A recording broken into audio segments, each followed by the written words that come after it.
উচ্চ মাধ্যমিক পাশের পর তোমরা যারা যারা কলেজে অ্যাডমিশন নিচ্ছ, আজকের ভিডিওটি সম্পূর্ণ তোমাদের জন্য। আজকের আলোচনায় থাকবে কলেজে অ্যাডমিশন নেওয়ার পর ফার্স্ট সেমিস্টারে তোমাদের কি সাবজেক্ট পড়াশোনা করতে হবে, তোমাদের কত নম্বরে পরীক্ষা হবে এবং আরও কিছু মোস্ট ইম্পর্ট্যান্ট বিষয়। যাই হোক, তোমরা কিন্তু এখন এনইপি 2020 অর্থাৎ নতুন যে শিক্ষানীতি, সেই নতুন শিক্ষানীতিতে কলেজে অ্যাডমিশন নিয়েছ। আর এই নতুন শিক্ষানীতিতে অর্থাৎ এনইপি 2020-তে তোমরা বিএ, বিএসসি কিংবা বিকম যে স্ট্রিমেই পড়াশোনা করো না কেন, তোমাদের যে বিষয়গুলোর উপর পড়াশোনা করতে হবে, প্রথমত হচ্ছে মেজর সাবজেক্ট, দ্বিতীয়ত মাইনর সাবজেক্ট, তৃতীয়ত ইন্টারডিসিপ্লিনারি এবং আরও দুটো সাবজেক্ট, একটি হচ্ছে স্যাক এবং আরেকটি হচ্ছে ভ্যাক। এই টোটাল 5টি সাবজেক্টের উপর তোমাদেরকে পড়াশোনা করতে হবে। মেজর সাবজেক্ট হচ্ছে তোমাদের অনার্স পেপার, অর্থাৎ যেই পেপার নিয়ে তোমরা অনার্স করতে চাও সেটা হচ্ছে তোমাদের মেজর সাবজেক্ট। তার সাথে তোমাদের একটা মাইনর সাবজেক্ট পড়তে হবে। মাইনর সাবজেক্টটা ঠিক ইলেকটিভ সাবজেক্টের মতো। তারপর তোমাদের ইন্টারডিসিপ্লিনারি একটা সাবজেক্ট থাকবে এবং স্যাক এবং ভ্যাক, এই যে দুটো সাবজেক্টের কথা বলেছি, যে দুটো হচ্ছে তোমাদের এক্সট্রা সাবজেক্ট। যাই হোক, এই বিষয়গুলো নিয়ে আমি এখন বিস্তারিত আলোচনা করছি। তোমাদের যেটি অনার্স পেপার অর্থাৎ মেজর সাবজেক্ট, সে মেজর সাবজেক্টে তোমাদের দুটো পেপার পড়তে হবে এবং দুটো পেপারে টোটাল তোমাদের 100 নম্বর করে 200 নম্বরের পরীক্ষা হবে। আর তোমাদের যেটা মাইনর সাবজেক্ট, ইলেকটিভ সাবজেক্ট হিসেবে থাকবে, সেই মাইনর সাবজেক্ট তোমাদের 100 নম্বরের পরীক্ষা হবে। আর তোমাদের যে ইন্টারডিসিপ্লিনারি সাবজেক্ট থাকবে, সেই ইন্টারডিসিপ্লিনারি সাবজেক্টও তোমাদের 100 নম্বরের পরীক্ষা হবে। এবার কথা হচ্ছে major subject, minor subject, interdisciplinary, এটি কোন ধরনের সাবজেক্ট থাকবে।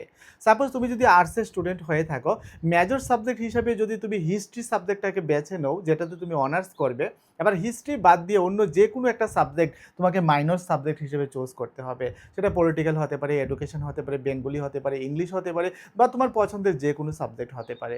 অর্থাৎ যেই সাবজেক্টটা তুমি মেজর সাবজেক্ট হিসেবে বেছে নেবে, ওইটাকে তুমি মাইনর হিসেবে বেছে নিতে পারবে না। আর মেজর আর মাইনর হিসেবে তুমি যে সাবজেক্টগুলো বেছে নেবে, এগুলোকে বাদ দিয়ে অন্য একটা সাবজেক্টকে তুমি ইন্টারডিসিপ্লিনারি সাবজেক্ট হিসেবে বেছে নিতে হবে।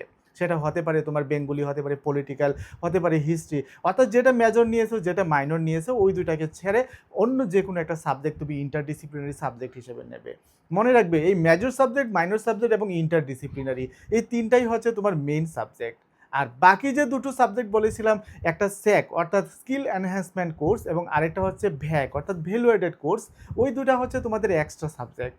ওই দুটো সাবজেক্টের উপর তোমাদের অ্যাসাইনমেন্ট জমা করতে হবে এবং শুধুমাত্র ইন্টারনাল পরীক্ষা দিতে হবে। কোনো রকম ফাইনাল পরীক্ষা তোমাদের ওই দুটো এক্সট্রা সাবজেক্টের উপর হবে না।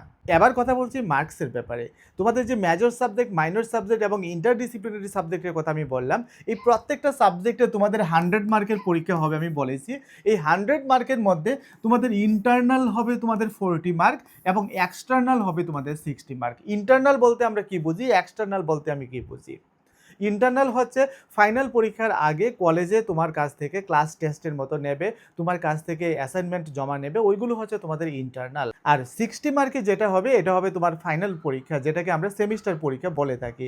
অর্থাৎ 60 মার্কের ফাইনাল পরীক্ষার আগেই তোমার ক্লাসের মধ্যে ক্লাস টেস্ট হিসেবে এই 40 মার্ক, যেটা অ্যাসাইনমেন্ট জমা এবং লেখা পরীক্ষার মাধ্যমে এবং সাথে ভাইবা থাকবে, এই প্রক্রিয়াগুলোর মাধ্যমে তোমাদের ইন্টারনাল পরীক্ষাটা কমপ্লিট হবে। আর যে দুটো এক্সট্রা সাবজেক্টের কথা বলেছিলাম, সেগুলোর মধ্যে একটা হচ্ছে তোমাদের স্যাক, যেটাকে আমরা স্কিল এনহ্যান্সমেন্ট কোর্স বলে থাকি, এবং আরেকটা হচ্ছে ভ্যাক, যেটাকে আমরা বলে থাকি ভ্যালু এডেড কোর্স। এই দুইটা সাবজেক্টের উপর তোমাদের কোনো ফাইনাল পরীক্ষা হবে না, ইন্টারনাল পরীক্ষা পর্যন্তই এই দুইটা সাবজেক্ট তোমাদের সমাপ্ত হয়ে যাবে।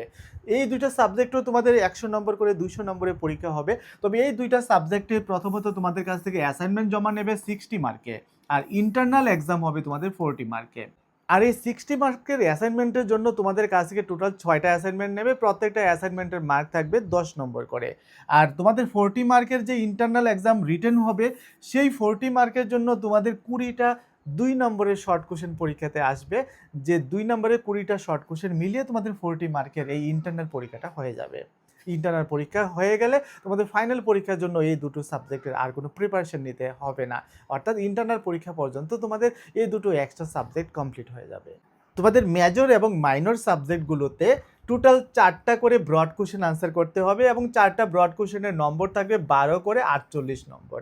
এক্ষেত্রে তোমার পরীক্ষাতে টোটাল 8টা ব্রড কোশ্চেন থাকবে।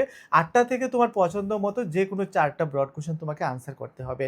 প্রত্যেকটা ব্রড কোশ্চেনের মার্ক থাকবে কত করে, 12 করে, অর্থাৎ 48 নম্বর থাকবে তোমার ব্রড কোশ্চেনে। আর শর্ট কোশ্চেন তোমাকে 6টা আনসার করতে হবে এবং 2 করে থাকবে প্রত্যেকটার। টোটাল 12 নম্বরের শর্ট কোশ্চেন তোমাকে আনসার করতে হবে। তাহলে এই 48 নাম্বার এবং 12 নম্বর মিলিয়ে কত নম্বর হচ্ছে? তোমার টোটাল হচ্ছে কত? 60 নম্বর। আর এই মেজর সাবজেক্ট এবং মাইনর সাবজেক্টের উপর তোমাদের যে ইন্টারনাল পরীক্ষাটা হবে, সেই ইন্টারনাল পরীক্ষায় তোমাদের 20 নম্বরের অ্যাসাইনমেন্ট জমা রাখবে এবং 20 নম্বরে তোমাদের রিটেন পরীক্ষা হবে। এই 20 নম্বরের অ্যাসাইনমেন্টের মধ্যে তোমাদের দুটো অ্যাসাইনমেন্ট করতে হবে। প্রত্যেকটা অ্যাসাইনমেন্টের নম্বর থাকবে 10 নম্বর করে। আর এই 20 নম্বরে তোমাদের যে রিটেন পরীক্ষাটা হবে, সেই রিটেন পরীক্ষা তোমাদের ব্রড কোশ্চেন এবং শর্ট কোশ্চেন মিলিয়ে তোমাদের হবে। আর তোমাদের যে ইন্টারডিসিপ্লিনারি সাবজেক্ট, ওই ইন্টারডিসিপ্লিনারি সাবজেক্টে তোমাদের কোনো রকম ব্রড কোশ্চেন পড়াশোনা করতে হবে না। ইন্টারডিসিপ্লিনারি সাবজেক্টে শুধুমাত্র তোমাদের এমসিকিউ পড়াশোনা করতে হবে। এক্ষেত্রে তোমাদের ফাইনাল পরীক্ষাটা হবে 60 মার্কের এমসিকিউ, অর্থাৎ 60টা এমসিকিউ পরীক্ষাতে আসবে। আর ইন্টারনাল পরীক্ষাটা হবে 40 মার্কের উপর। এখানেও তোমাদের 20 মার্ক থাকবে অ্যাসাইনমেন্ট জমা, আর 20 মার্ক থাকবে তোমাদের রিটেন পরীক্ষা। আর তোমাদের জন্য গুড ইনফরমেশন হচ্ছে, তোমরা কিন্তু ঘরে বসে অনলাইনে স্টাডি করতে পারো। গুগল প্লে স্টোরে আমাদের স্কুল অফ মেরিটের মোবাইল অ্যাপ্লিকেশন রয়েছে। গুগল প্লে স্টোর থেকে আমাদের এই স্কুল অফ মেরিটের মোবাইল অ্যাপ ইনস্টল করে নিলে ঘরে বসেই তুমি অনলাইনে স্টাডি করতে পারবে। এখানে তোমার সিলেবাস অনুসারে কমপ্লিট স্টাডি মেটেরিয়াল পেয়ে যাবে, তোমার প্রত্যেকটা টপিক ওয়াইজ মোস্ট ইম্পর্টেন্ট প্রশ্ন উত্তর পেয়ে যাবে, আসন্ন ফাইনাল পরীক্ষার জন্য সাজেশন পাবে, প্রত্যেকটা টপিকের উপর ভিডিও ক্লাস পাবে, অর্থাৎ ডিসকাশন পাবে, অর্থাৎ আলোচনা শুনে বুঝে বুঝে তুমি পড়াশোনা করতে পারবে। আর সবচেয়ে গুরুত্বপূর্ণ বিষয় হচ্ছে, সারা বছর ধরে কিন্তু অ্যাক্টিভিটি বেসড লার্নিং হয় এখন।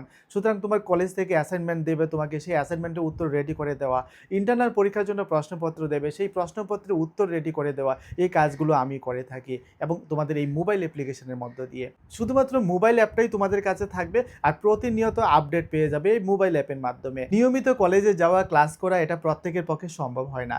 আর যদি তুমি আমাদের সাথে অনলাইনে কানেক্ট থাকো, তাহলে কলেজে কি হচ্ছে সেই আপডেট তোমরা নিয়মিত ঘরে বসে পেয়ে যাবে। আজকে কলেজ থেকে কোন প্রশ্ন দিল, ইন্টারনাল পরীক্ষার জন্য কি প্রশ্ন দিল, অ্যাসাইনমেন্ট কি দিল, সবগুলো আপডেট আমাদের এই মোবাইল অ্যাপে পেয়ে যাবে। অর্থাৎ ঘরে বসেই আমাদের এই মোবাইল অ্যাপের মাধ্যমে তুমি অনলাইনে স্টাডি করতে পারবে। কলেজে যদি নিয়মিত নাও যেতে পারো, কলেজে কি হচ্ছে, কি কি দিচ্ছে, সবগুলো আপডেট তুমি এই মোবাইল অ্যাপের মধ্যে পেয়ে যেতে পারবে।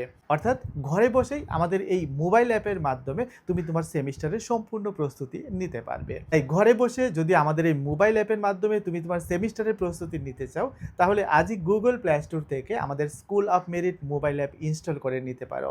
বিস্তারিত জানতে কল কিংবা হোয়াটসঅ্যাপ করতে পারো স্ক্রিনে দেওয়া মোবাইল নম্বরে।